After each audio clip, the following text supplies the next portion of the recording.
আসসালামু আলাইকুম প্রিয় স্বপ্নবাজের দল, আশা করব তোমরা ভালো আছো। জগন্নাথ বিশ্ববিদ্যালয়ের ভর্তি পরীক্ষার ফলাফল গতকাল রাতে কিন্তু প্রকাশিত হয়ে গেছে, বি ইউনিটের ফলাফল।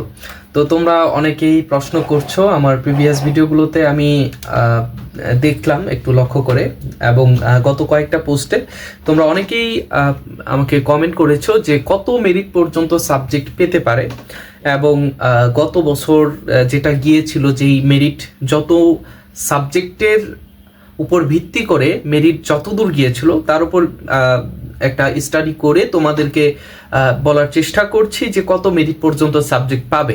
ঠিক আছে, আচ্ছা স্ক্রিনের দিকে একটু লক্ষ্য করো। এখানে যে আমি এই কলামের মধ্যে যেই সংখ্যাগুলো দিয়েছি এগুলো হচ্ছে 24-25 শিক্ষাবর্ষের রেজাল্টের যেই তথ্যগুলো সেগুলো, এবং এইখানে হচ্ছে এই বছরের সিট সংখ্যা এবং সম্ভাব্য তোমার মেরিট কত দূর পর্যন্ত যেতে পারে।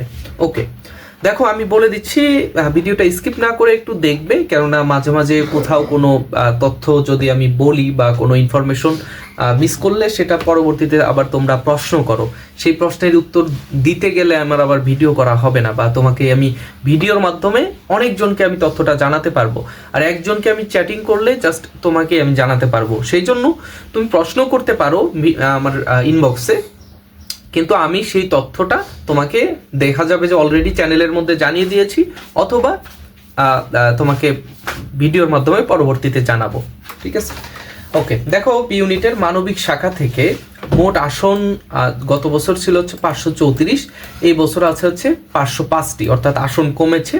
গত বছর 534টির বিপরীতে গিয়েছিল 1788 পর্যন্ত গণবিজ্ঞপ্তি সহ। আর এই বছর যেটা আইডিয়া করা হচ্ছে যে 1700-র আশেপাশে থাকবে, 1700 মেরিটের আশেপাশে থাকবে। ঠিক আছে, গত বছরের আসপেক্টে। এরপরে হচ্ছে তোমার বিজ্ঞান শাখা থেকে গত বছর আসন ছিল হচ্ছে 157টি, এবং তোমার গত বছর গণবিজ্ঞপ্তি সহ গিয়েছিল 130 পর্যন্ত, এবং এই বছর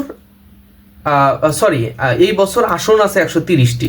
গত বছর 157টি আসন ছিল, এই বছর 130টি আছে। 157-র বিপরীতে গত বছর গিয়েছিল 343 পর্যন্ত, 343 পর্যন্ত। এই বছর আইডিয়া করা হচ্ছে যে 300-র আশেপাশে থাকবে। ঠিক আছে, এই বছর আইডিয়া করা হচ্ছে 300-র আশেপাশে থাকবে।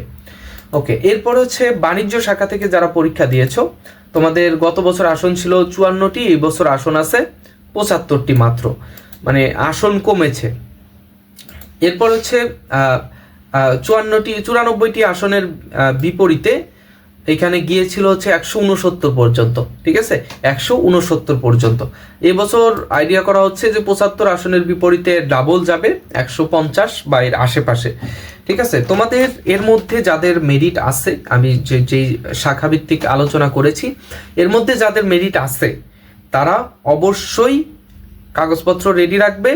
তোমাকে প্রথম মেরিটে হোক অথবা দ্বিতীয়, তৃতীয়, চতুর্থ গণবিজ্ঞপ্তিতে হলেও তোমাকে তারা ডাকবে এবং ভর্তি হওয়ার জন্য তারা আহ্বান করবে। ঠিক আছে, তো যাদের নিশ্চিত চান্স হয়েছে, তোমরা যারা আমার স্টুডেন্ট ছিলে অবশ্যই আমার হোয়াটসঅ্যাপ নাম্বারে অথবা আমার ডিসক্রিপশন বক্সে থাকা ফেসবুক পেজে তোমরা মেসেজ করবে, তোমাদের ফটো কার্ড দেওয়া হবে ইনশাল্লাহ। আর তোমরা যারা পরবর্তীতে যারা চান্স হয়নি বা ওয়েটিং লিস্ট থেকে একটু দূরে আসো, তোমরা চাইলে আমার গুচ্ছের এক্সাম বেসে, গুচ্ছ ঢাকা সেন্ট্রাল ইউনিভার্সিটি জাতীয় বিশ্ববিদ্যালয়ের এক্সাম বেসে যারা ভালো করতে চাও, সেখানে তোমাদের লাস্ট চান্স, সেই লাস্ট চান্সটা তোমরা যদি লুফে নিতে চাও অবশ্যই আমাদের এক্সাম বেসে জয়েন করবে ইনশাল্লাহ। ঠিক আছে, এক্সাম বেসের ফি খুবই কম রেখেছি আমরা তোমাদের কথা চিন্তা করে। তোমরা ডিসক্রিপশন বক্সে থাকা আমাদের হোয়াটসঅ্যাপ নাম্বার অথবা ফেসবুক পেজের লিঙ্কে মেসেজ করবে আমাদের এক্সাম বেসে ভর্তি হওয়ার জন্য। আমরা পরীক্ষা খুব দ্রুত শুরু করে দেব।